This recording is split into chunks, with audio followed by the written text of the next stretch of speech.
different, not difficult. My name is Addy Peterson. And that statement that I just made is a common statement made by people who suffer from a learning disability. Some time ago, I found it necessary to do research in the field of learning disabilities. This research led me to proper diagnosis of a loved one with a learning disability, as well as a positive treatment for the disability. So today, I like to propose that there is a lack of proper understanding and lack of sufficient action taken by parents, educators, and students. And these factors contribute to the stunted progress in the field of special education, as well as in the lives of those that need a special education. So this presentation will first ask the question, who does the need of a special education affect? And then, secondly, how can a special education and this group of people affected by a special education, how can they work together to have a positive learning experience? Who does the need of a special education affect? Who does it involve? It involves parents. John Robinson, author of the article, Call Me Different, Not Difficult, tells the common experience that parents face as they go to their child's institution of education and attempt to accommodate that child's special learning needs. It becomes a frustrating and exhausting effort many times. Secondly, educators. It will affect their classroom environment when there is a need to integrate special education tools.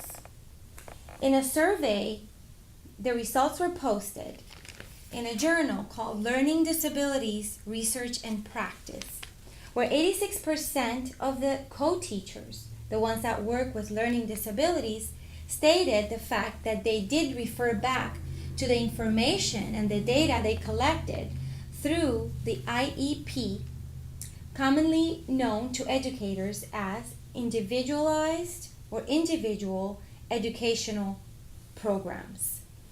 This is used as a source and as a tool to help the teachers integrate a special education in their classroom. Also, students. Mr. Robinson, and the author early referred to, he also is a person that suffers from a learning disability, talks about an experience he had when he was given an assignment on the topic of Panama. He became so intrigued with a minute detail that he ended up writing the paper about the details rather than the subject itself, therefore receiving a failing grade, not even really knowing why. So how can special education work together with these groups of people, the parents, the educators, and the students? Well, parents, by accepting the child's disability.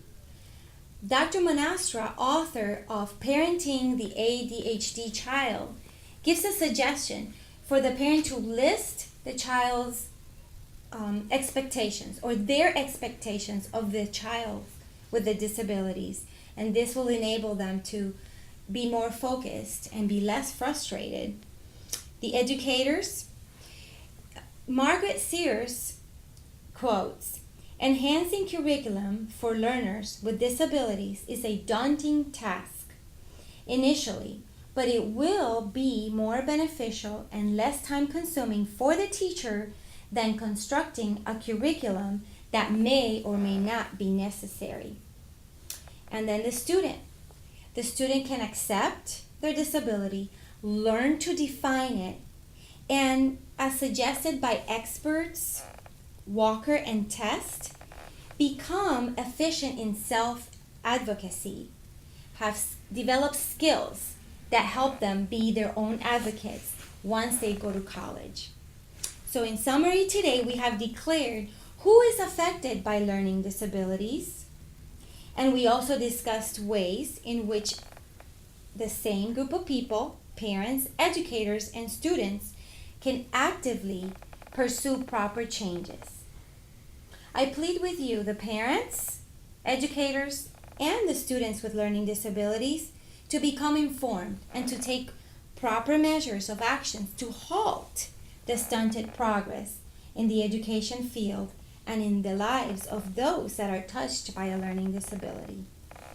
Thomas Armstrong, an expert in the field of learning disabilities and author, refers to the calla lily, and he says, you don't look at a calla lily and ask and say it has a petal deficit disorder.